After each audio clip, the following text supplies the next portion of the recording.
ilyen az könnyen elképzelhető. A diffúzor, ha megsérült, nem tud olyan leszorító erőt kifejteni. Hoppá, Webber! És Webber elcsúszik. Na most Schumacher el is megy mellette. Mihály Schumacher már a 6. Webber megcsúszott a visszafordító kijáratánál, és ezt kihasználta Mihály Schumacher, Di Resta pedig Heidfeldet támadja, és be is megy Nick Heidfeld mellé. Ők is megint összeérnek, letörik az első légterelő Di Resta autójáról. Heidfeld marad a 4. és Di Resta ezt nem is tudom, hogy Kobayashi hogy fogta meg, de bravúros volt. Schumacher megelőzi Heidfeldet. Mihály Schumacher a 4. Na!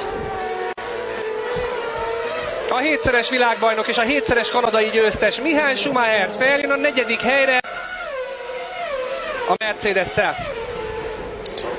Mintha kinyitotta volna Schumacher a hátsó szárnyát, nem? Az autót, mert hogy bal hátsó defektet kapott. Massa pedig próbálja megelőzni. Kobayashi, nem mondod, hogy Schumacher elment mellettük! Azt nem hiszem el! De! Schumacher! 2-t előzött egyszerre Mihály Schumacher! Az hihetetlen! Atyavilág! Na ezt mutassák meg külsőből, Schumacher a 2. Mihály Schumacher egyszerre ment el. Kamui Kobayashi és Felipe Massa mellett, mi alatt ők ketten egymást próbáltak előzni. Az valami egész bravúros lehetett. Schumacher a 2. És Massa is aztán megelőzi Kobayashit. Hogy csinálta ez Schumacher? Te jó ég, mekkora előzés lehetett ez. Csak belső kamerából lehetett látni, Massa kamerából lehetett látni, hogy egyszer csak elsüvít egy Mercedes mindkettőjük mellett. Lehet, hogy ott mindketten elcsúsztak valamerre, vagy egymással el voltak foglalva. Na nézzük csak! Nézzük. Itt van Kobayashi, mögötte jön Massa, Kobayashi egy picit megcsúszik, ott még hátul van Schumacher, itt vannak egymás mellett, és ott belül! Ott belül! Gyönyörű. Fantasztikus! Mihály Schumacher a 2. Atyavilág! Itt csúszik meg Kobayashi, ott megy be mellé Massa, és Schumacher a belső évet választja, Kobayashi Massával van elfoglalva, és belül Schumacher mindkettejük mellett. Zseniális! Mihály Schumacher a 2. Többen bejönnek slickért. Button természetesen, ki más is. Igen, hát most nézni kell Webbernek az idejét, hogy tud menni a slickkel.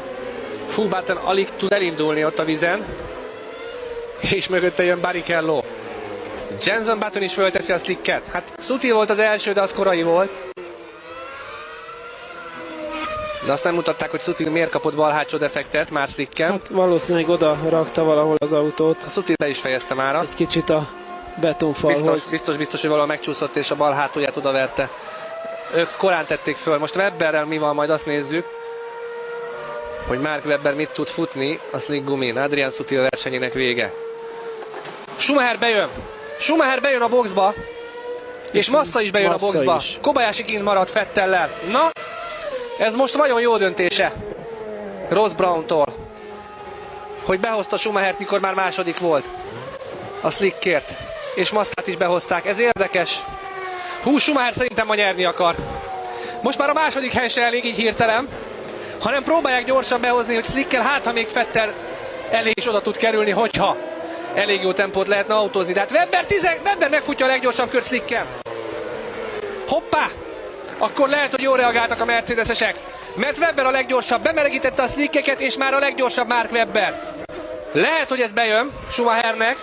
Webber 3 másodperccel gyorsabb volt Vettelnél az előző körben.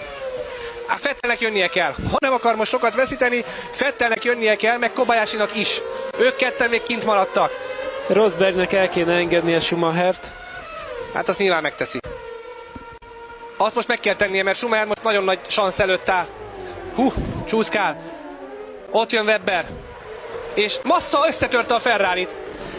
Ezért mondtam, hogy az eléggé pengeilen kell táncolni, mert az ideális ív száraz, de ahogy mellé kell menni, egyből, mintha jégen lenne. Tehát most a slick gumival a pálya az egy autó széles. Webber utoléri Schumachert.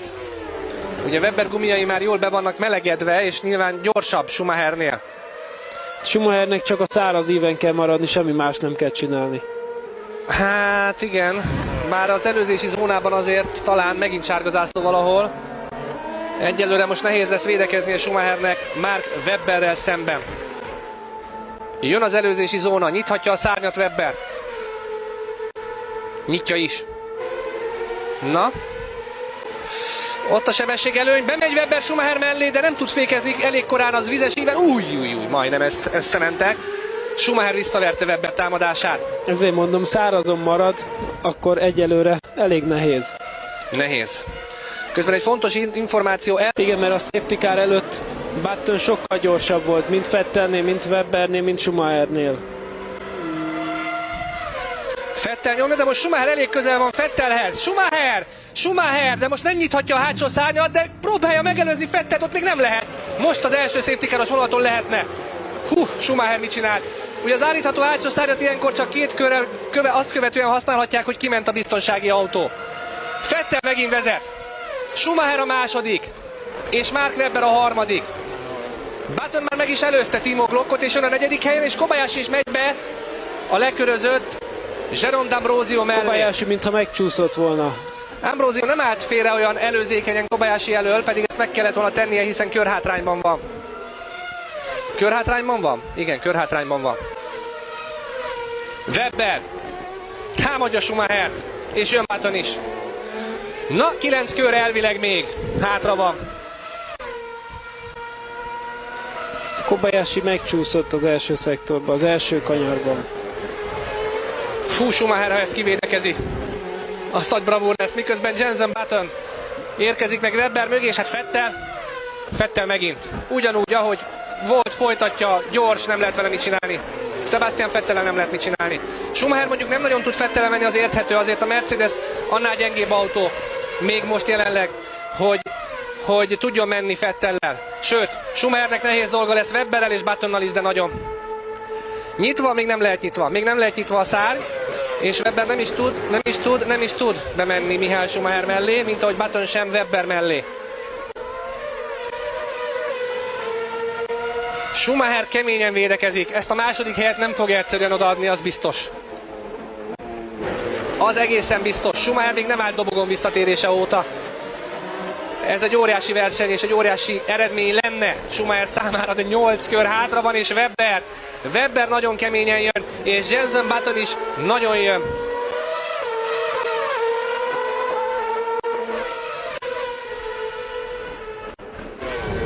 Schumacher, Webber és Button. Még mindig egyébként elég vizes az ideális ív melletti rész, tehát nem olyan könnyű bemenni sehol féktávon azért. Nem, ugyanaz a helyzet, mint néhány körrel ezelőtt, tehát aki az íven marad, az van jó helyzetben. Na most Buttonnek már sok hülyeséget nem érdemes ma csinálni, mert 2 esete is van, amit vizsgálni fognak futamot követően, tehát azért... Hát Button bárhol ér be, azt feltétellel kell kezelni, az szerintem. Biztos. És kár lenne tönkretenni mondjuk Webber és Schumacher versenyét, ezt csak arra mondom, hogy talán Buttonban most van annyi, hogy nem fog úgy próbálkozni. Michael Schumacher feleségét láthatjuk. Húha, igen, most összejöhet a dolog. Szóval talán Button most nem fog olyan dolgot csinálni, amivel esetleg kiütné Webbert és Schumachert. Letelt a 2 kör. A következő körtől újra használható az állítható hátsó szárny. Megint sárga zászló, de reméljük, hogy most ez valami olyan részén van a pályának, hogy ez nem probléma. De itt van valahol, itt sárgáznak. De miért? Mi történt itt? Semmi. Ott már zöld zászló volt. Akkor a törmelékek, ott még mindig van törmelék, és talán azért sárga zászlóztak a 2-es kanyarban. Sebastian Vettel már 3 másodperccel vezet Michael Schumacher előtt. De Schumacher valószínűleg már nem Vettel érdekli, mert azt ő is tudja, hogy Sebastian Vettel nem tudja megfogni. Schumachernek az a feladata, hogy a második helyet megtartsa a hátralévő 7 körben Mark Webberrel és Jenson Buttonnal szemben. És ez egy emberes feladat.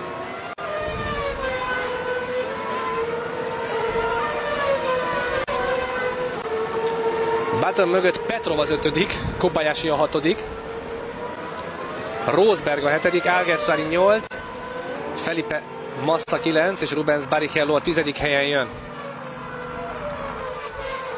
No, nézzük, hogy mi lesz, ha visszaérkeznek majd az előzési zónába. Érdekes, hogy nem írták most ki, hogy az állítható hátsó szárny használata engedélyezett, pedig már biztos, hogy lehet, és ezt lehet is látni, mert Webber azonnal hatalmas sebesség előnyhöz jut, csak elméri a sikán, miután megelőzi Schumachert. És most Button is bent van Schumacher mögött, ő is nyitja a szárnyat, és Button nem tud bemenni Schumacher mellé. Webber megelőzte Schumachert, viszont nem tudott megállni a féktávon, és átvágta a sikánt. Ott egy autó, azért sárga Azért volt sárga. Visszaengedi Webber, vissza kell, hogy engedje Mark Webber Schumacher, mert nem volt szabályos az előzés. Ezért Webber inkább visszaengedte, mielőtt megbüntették, mert átvágta a sikánt rögtön utána, hogy előzött. Igen. Webbernek vissza kellett engednie. Nem tudott befordulni. Nem. Kezdheti előről, ott az egyik, nem tudom mit toltat, Williams-et szerintem, Pastor Maldonado autóját tologatják a 2-es kanyarban. Viszont a helikopterképből gyönyörűen látszott, hogy az egyenesben sokkal gyorsabb, aki ki tudja nyitni a hátsó szárnyát. Sokkal, úgyhogy Webber próbálkozhat újra, Schumachernek erre figyelnie kell, csak hát ezzel ellen védekezni, annyira hosszú az egyenes, hogy elég nehéz. Egyetlen féleképpen tudna Schumacher, ha lerázná Webbert úgy, hogy ne legyen egy másodpercen belül hozzá képest. De ez nem tudom, hogy sikerül-e, nem. Webber megint nyithatja, és Button is nyithatja. És nyitja is. Na most melyik ívet védi Schumacher, a belsőt vagy a külsőt? Jön Webber, most talán messze van. Nem, de levédi Schumacher egyelőre. És megint átmegy a sikánon Webber. Na most Button megelőzi, majdnem neki megy. Jenson Button így viszont megelőzi Mark Webbert. Jenson Button majdnem neki rohan Mark Webbernek azt követően, hogy átvágta a sikánt az ausztrál. Na most Buttont kapja meg Michael Schumacher a hátralévő 5 körre. Jenson Button feljön a 3. helyre. Na nézzük még egyszer. Itt Schumacher védekezik, de megint annyira rövidet fékez Webber, hogy nem tud megállni. Átvágja a sikánt, és Button épp hogy el tudja kerülni, mert hogy Webber megcsúszott még utána. Jaj. Button egyelőre a 3. Mondjuk tényleg Button helyezésével számolni az elég nehéz, mert neki 2 értekezlete is lesz a sportfejlőknek. Legalább, ha nem több. Na minden esetre ezért Button tuti, ami tuti, támadja Schumachert, mert egyelőre nincs azzal elfoglalva, hogy mi lesz a versenyt követően. Schumachernek most Buttonnal szemben kell védekeznie, nem lesz egyszerű, megint jön az előzési zóna. Nyitja a szárnyat Button. Most mindjárt, itt a vonal, most nyitja a szárnyat Button, és akkor mi történik? Nagyon közel van Button, ezt nem lehet levédeni szerintem. Schumacher a belső évet próbálja fogni, de lehetetlen. Ez teljesen lehetetlenség volt. Jenson Button feljön a 2. helyre.